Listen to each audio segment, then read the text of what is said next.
আজিৰ এই ভিডিঅ'টিত solar সিস্টেমৰ related কেইটামান কুৱেশ্যন আলোচনা কৰিম গতিকে ভিডিঅ'টো শেষলৈকে চাই থাকিবা বহুত বেছি ইম্পৰ্টেন্ট হয় এই কুৱেশ্যন কেইটা ফাৰ্স্ট কুৱেশ্যনটো আছিল what is the largest planet in our solar system আমাৰ সৌৰজগতৰ আটাইতকৈ ডাঙৰ গ্ৰহটো কি হয় অপচনছ এত আছিলে পৃথিৱী বিত আছিলে বৃহস্পতি গ্ৰহ চিত আছিলে মংগল গ্ৰহ দেখে সুধিছে যে আমাৰ সৌৰজগতৰ আটাইতকৈ যিটো ডাঙৰ গ্ৰহটো কি হয় ডাঙৰ যিটো গ্ৰহ এটোৰ নাম হৈছে জুপিটাৰ বা বৃহস্পতি গ্ৰহ গতিকে অপচন নম্বৰ বি টো হ'ব শুদ্ধ উত্তৰ নেক্সট চাবা 2 নম্বৰ প্ৰশ্ন our solar system is a part of which galaxy আমাৰ সৌৰজগতৰ কোন তাৰকাৰাজ্যৰ এটা অংশ অপচন এত আছিলে এন্ড্ৰমেডা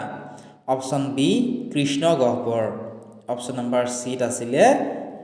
আকাশগংগা ঠিক আছে এতিয়া সুধিছে যে আমাৰ সৌৰজগত কোনটো তাৰকাৰাজ্যৰ এটা অংশ প্ৰশ্নটোৰ শুদ্ধ উত্তৰটো হৈছে মিল্কি ৱে অৰ্থাৎ আকাশগংগা ঠিক আছে অপচন নম্বৰ সি হ'ব কাৰেক্ট নেক্সট চাবা তোমালোকে প্ৰশ্ন number 3 which planet is known as the red planet বহুত বেছি ইম্পৰ্টেন্ট কুৱেশ্যন হয় এইটো যে কোনটো গ্ৰহক ৰঙা গ্ৰহ বুলি জনা যায় বা ৰঙা গ্ৰহ বুলি ক'লে আমি কোনটো গ্ৰহক জানো অপচন এত আছিলে বুধ গ্ৰহ মাৰ্কিউৰি অপচন বি মংগল গ্ৰহ মাৰ্চ অপচন সি শুক্ৰ গ্ৰহ ভেনাছ গতিকে ৰঙা গ্ৰহ বুলি জনা যায় মংগল গ্ৰহ অপচন নম্বৰ বি হ'ব এই প্ৰশ্নটোৰ শুদ্ধ উত্তৰ নেক্সট চাবা তোমালোকে প্ৰশ্ন নম্বৰ 4 টো which planet has the most moons কোনটো গ্ৰহত সৰ্বাধিক চন্দ্ৰ আছে সুধিছে অপচন এত আছিলে শনি গ্ৰহ সেটৰ্ন অপচন বিত আছিলে মংগল গ্ৰহ মাৰ্চ অপচন চিত আছিলে বুধ গ্ৰহ মাৰ্কিউৰি আমাক সুধিছে যে কোনটো গ্ৰহত সৰ্বাধিক চন্দ্ৰ আছে সুধিছে গতিকে কাৰেক্ট যেটো আনসাৰ হেয়া হ'ব অপচন নম্বৰ এ শনি গ্ৰহ নেক্সট চাবা 5 নম্বৰ প্ৰশ্ন which moon is known as the largest moon in the solar system কোনটো চন্দ্ৰক সৌৰজগতৰ আটাইতকৈ ডাঙৰ চন্দ্ৰ বুলি কোৱা হয় অপচন এত আছিলে টাইটান অপচন বিত আছিলে ইউৰোপা আৰু অপচন নম্বৰ চিত আছিলে গেনিমিড ইয়াৰ কোনটো চন্দ্ৰ সৌৰজগতৰ আটাইতকৈ ডাঙৰ চন্দ্ৰ বুলি কোৱা হয় সুধিছে কুৱেশ্যনটিৰ কাৰেক্ট যেটো আনসাৰ হেয়া হ'ব অপচন নম্বৰ চিত থকাটো গেনিমিড নেক্সট চাবা প্ৰশ্ন নম্বৰ 6 ঠিক আছে প্ৰশ্নটো আছিল how many planets are in our solar system আমাৰ সৌৰজগতত কিমানটা গ্ৰহ আছে সুধিছে অপচন এত আছিলে 9টা অপচন নম্বৰ বিত আছিলে 7টা অপচন নম্বৰ চিত আছিলে 8টা আৰু অপচন নম্বৰ ডিত আছিলে 6টা এতিয়া চাবা মনত ৰাখিবা যে সৌৰজগতত আগতে কিমানটা গ্ৰহ আছিলে 9টা গ্ৰহ আছিল কিন্তু বৈজ্ঞানিকসকলে গম পালে যে প্লুটোটো গ্ৰহ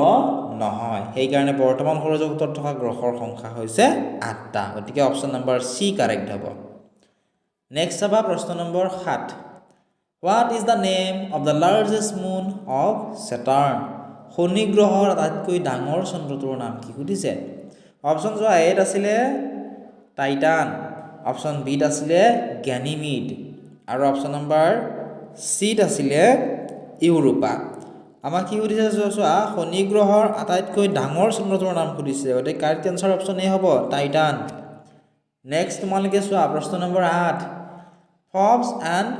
Deimos are the moons of which planet Phobos আৰু ডেইমছ কোনটো গ্ৰহৰ চন্দ্ৰ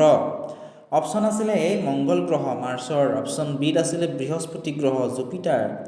অপচন চিত আছিলে শুক্ৰ গ্ৰহ ভেনাছ প্ৰশ্নটোৰ কাৰেক্ট যেটো উত্তৰ হেয়া হৈছে অপচন নম্বৰ এত থকাটো ফবছ আৰু ডেইমছ মংগল গ্ৰহৰ চন্দ্ৰ নেক্সট প্ৰশ্ন which of the following planets do not have a satellite তলৰ কোনটো গ্ৰহৰ উপগ্ৰহ নাই অপচন আছিলে এ বুধ গ্ৰহ মাৰ্কিউৰি অপচন বিত আছিলে বৃহস্পতি গ্ৰহ জুপিটাৰ অপচন চিত আছিলে শনি গ্ৰহ অৰ্থাৎ সেটাৰ্ন ইয়াৰ উত্তৰটো মই তোমালোকক কৈ নিদিও তোমালোকে আমাক কমেন্ট সেকশনত জনোৱা নোৱাৰিলে কমেন্ট সেকশন চেক কৰিবা তাৰ আনসাৰটো দি থোৱা আছে কোনটো গ্ৰহৰ উপগ্ৰহ নাই সুধিছে উপগ্ৰহ নাই মাৰ্কিউৰি অৰ্থাৎ বুধ গ্ৰহৰ অপশ্যন নম্বৰ এ হ'ব কাৰেক্ট নেক্সট প্ৰশ্ন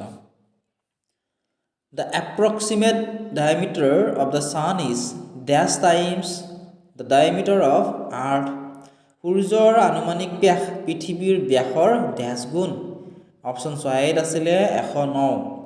অপশ্যন বিত আছিলে 99 অপশ্যন চিত আছিলে 129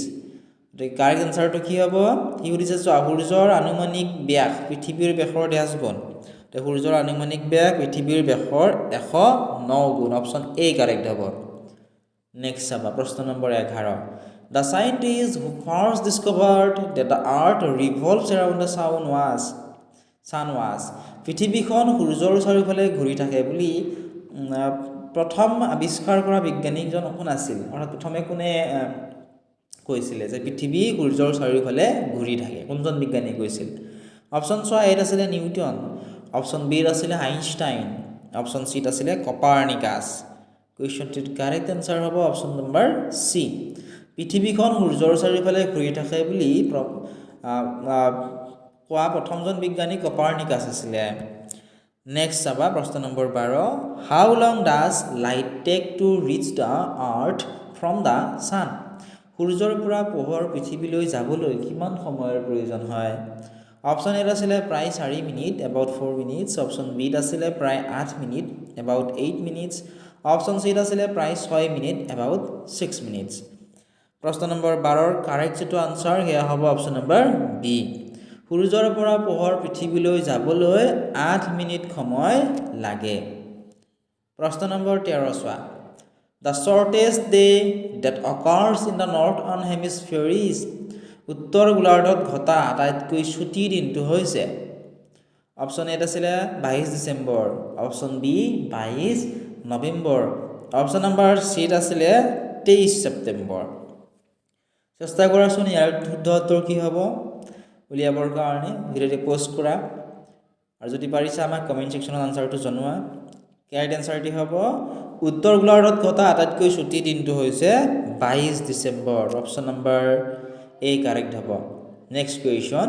which of the following planet is known as green planet তলৰ কোনটো গ্ৰহক সেউজীয়া গ্ৰহ বুলি জনা যায় অপশ্যনবোৰলৈ মন কৰা অপশ্যন এত আছিলে ইউৰেনাছ অপশ্যন বিত আছিলে পৃথিৱী অপশ্যন নম্বৰ চিত আছিলে বৃহস্পতি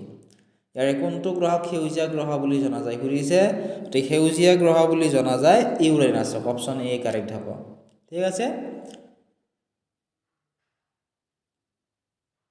ইয়াৰে সম্পূৰ্ণ ভিডিঅ'টি তোমালোকে আমাৰ এপত পাবা পিডিএফৰ সৈতে যদি এই এপটো ডাউনলোড কৰা নাই এতিয়া ডেসক্ৰিপচনত দিয়া লিংকত ক্লিক কৰি এপটো ডাউনলোড কৰি লোৱা তাত তোমালোকে প্ৰিভিয়াছ ইয়াৰৰ কুৱেশ্যন পেপাৰসমূহৰ লগতে প্ৰত্যেকটো ইম্পৰ্টেণ্ট টপিকৰ ভিডিঅ' তাত পাই যাবা